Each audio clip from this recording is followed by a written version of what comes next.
हमने science fictional movies में देखा है कि कैसे पृथ्वीवासी पृथ्वी से बाहर दूसरे ग्रहों पर जाकर बस्तियां बसाते हैं और हमारा भी कुछ यही सपना है कि हम अपने चंद्रमा और मंगल ग्रह पर बस्तियां बसाएं और एक इंटरप्लैनेटरी सिविलाइजेशन बन जाएं। लेकिन दूसरे ग्रहों या चंद्रमाओं पर बस्तियां बसाना अब सपना या साइंस फिक्शनल नहीं रह गया है, बल्कि अब ये हकीकत होने वाला है। नासा के आर्टेमिस प्रोग्राम से इस नए दौर की शुरुआत होगी और जब इस नए एरा की नींव रखी जाएगी हम सब इसके साक्षी होंगे।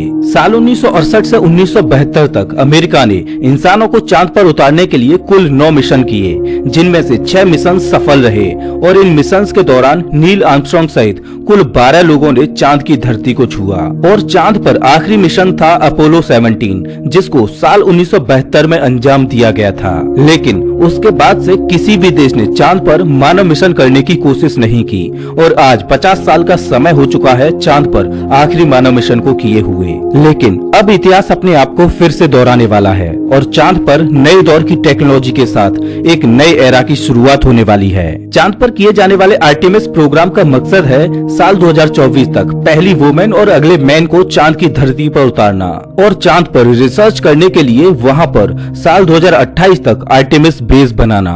वैज्ञानिकों ने चांद पर आर्टेमिस बेस बनाने के लिए चांद पर एक बहुत बड़े गड्ढे सेकेल्टन क्रेटर को चुना है, जो कि 12 मील चौड़ा और 2 मील गहरा है। सोचकर देखिए कि मानव निर्मित एक बहुत बड़ा लूनर बेस इस गड्ढे के अंदर काले अंधेरे में होगा। लेकिन आखिर चांद पर लूनर बेस बनाने की क्या जरूरत पड़ेगी और इसका आगे आने वाले स्पेस मिशंस के लिए क्या इस्तेमाल होगा? चांद पर गोल्ड, प्लेटिनम और अन्य रेयर अर्थ मेटल्स का खजाना है। लेकिन किसी भी बाहरी कॉस्मिक बॉडी पर जो सबसे बड़ा खजाना होता है वो है पानी। अगर पानी को हाइड्रोजन और ऑक्सीजन में स्प्लिट करके सेपरेट किया जाए और हाइड्रोजन और ऑक्सीजन को लिक्विड में कन्वर्ट किया जाए तो ये बन जाता है एक रॉकेट फ्यूल, जो कि स्पेस मिशन के लिए बहुत ही कारगर साबित होगा। पृथ्वी से लॉन्च किए गए किसी भी स्पेसक्राफ्ट को चांद पर जाकर फिर से रिफिल किया जा सकेगा। वैज्ञानिक मानते हैं कि सेकेल्टन क्रेटर की गहराई में पानी बर्फ के रूप में दफन है।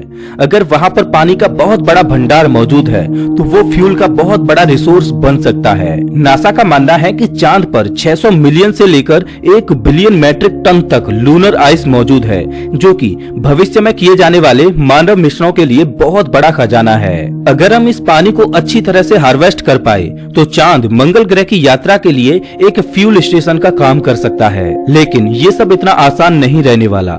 चांद पर लूनर बेस बनाने के लिए बहुत सी चुनौतियों का सामना करना पड़ेगा। आर्टेमिस प्रोग्राम के 4 मेन कंपोनेंट्स हैं। पहला है स्पेस लॉन्च सिस्टम रॉकेट यानी SLR, जो कि अभी तक का सबसे पावरफुल रॉकेट होगा, जो स्पेसक्राफ्ट को पृथ्वी से बाहर तक लॉन्च करेगा। दूसरा कंपोनेंट होगा ओराइन स्पेसक्राफ्ट, जो कि एस्ट्रोनॉट्स को चांद तक ले जाएगा। तीसरा कंपोनेंट होगा लूनर गेटवे। ये एक तरह का छोटा स्पेस स्टेशन होगा जो कि चांद के चारों ओर चक्कर लगा रहा होगा।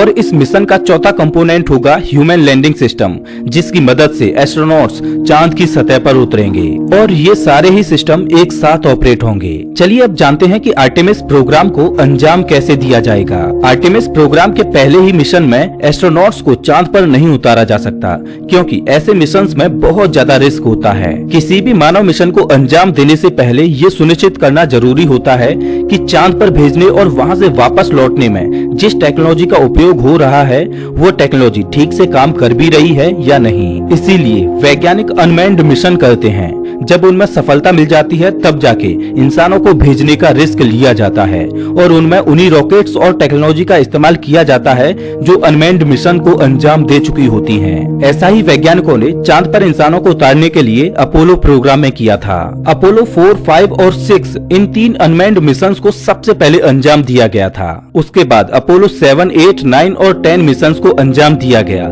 जिसमें एस्ट्रोनॉट्स तो थे लेकिन उनमें चांद पर उतरने के लिए लैंडर मौजूद नहीं था। मतलब इन मिशंस में एस्ट्रोनॉट्स को चांद पर उतरने के लिए नहीं भेजा था, बल्कि उन्हें केवल सभी सिस्टम्स को टेस्ट करने के लिए भेजा गया था। अपोलो 7, 8, 9 और 10 मिशंस में एस्ट्रोनॉट्स चांद पर गए तो थे, लेकिन वो चांद के ऑर्बिट में घूमकर फिर से वापस आ गए। जब वैज्ञानिकों ने ये सुनिश्चित कर लिया कि अब वो इंसानों को चांद पर उतारने में सक्षम हैं, तब जाके अपोलो 11 को लॉन्च किया गया और इंसानों को चांद की धरती पर पहली बार उतारा गया। ठीक उसी तरह से आर्टेमिस प्रोग्राम को भी अंजाम दिया जाएगा।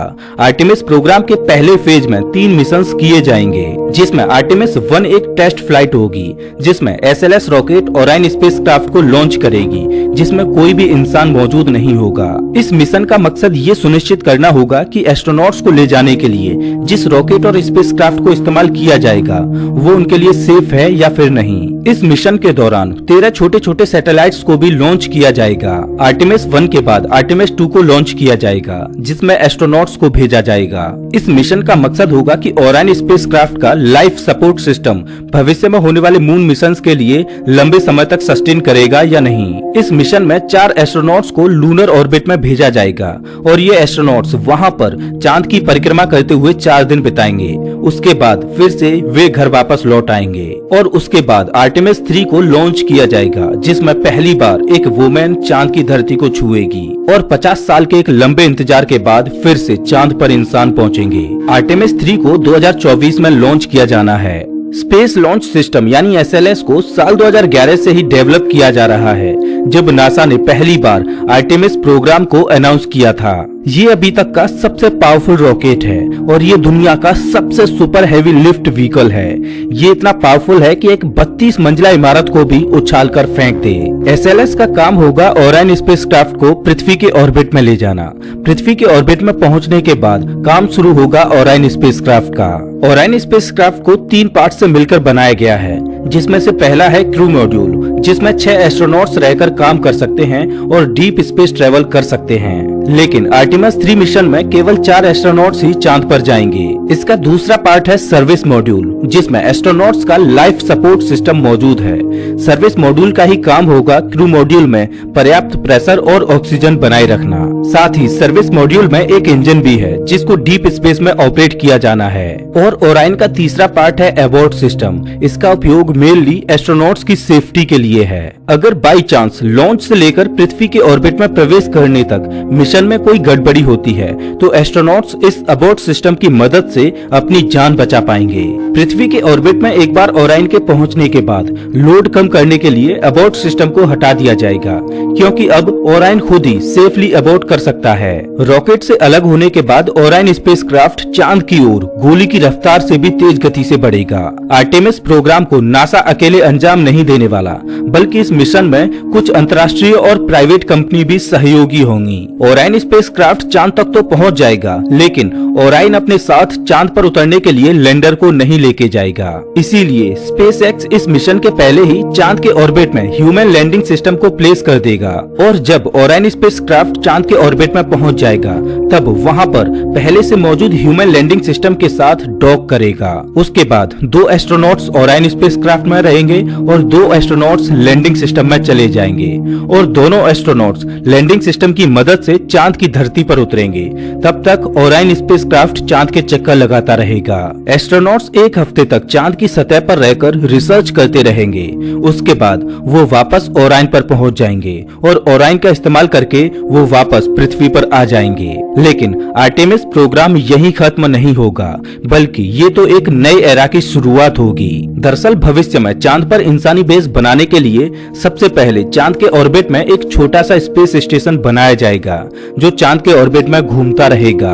ये बिल्कुल वैसे ही होगा जैसे पृथ्वी के ऑर्बिट में इंटरनेशनल स्पेस स्टेशन घूम रहा है, लेकिन चांद के ऑर्बिट में बनाया गया स्पेस स्टेशन ISS की तुलना में बहुत छोटा होगा। चांद के ऑर्बिट में बनाए जाने वाले स्पेस स्टेशन का नाम होगा गेटवे, जो कि भविष्य में चांद पर किए जाने वाले मानव मिशनों के लिए बहुत उपयोगी सिद्ध होगा। आने वाले मिशंस में पृथ्वी से आने वाले स्पेसक्राफ्ट्स गेटवे में डॉक करेंगे और एस्ट्रोनॉट्स यहाँ पर कुछ दिन रुककर अपनी रिसर्च भी करेंगे। और इस गेटवे में पहले से ही लैंडिंग सिस्टम मौजूद होगा जिसका इस्तेमाल करके वो चांद की सतह पर उतरेंगे और इसी के द्वारा वो वापस गेटवे पर लौट आएंगे।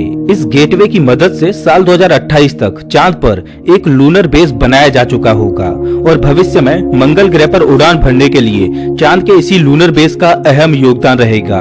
दोस्तों, हम बहुत लकी हैं कि स्पेस के इस नए एरा की शुरुआत के हम साक्षी बनेंगे। तो दोस्तों, इस वीडियो में बस इतना ही। वैसे आप हमारा ये वीडियो कौन से शहर से देख रहे हो हमें कमेंट करके जरूर बताएं। अगर आपको ये वीडियो अच्छा लगा हो तो इसे लाइक करें और ऐसे ही वीडियोज के लिए चैनल को सब्सक्राइब करें, साथ ही बेल आइकन दबाएं।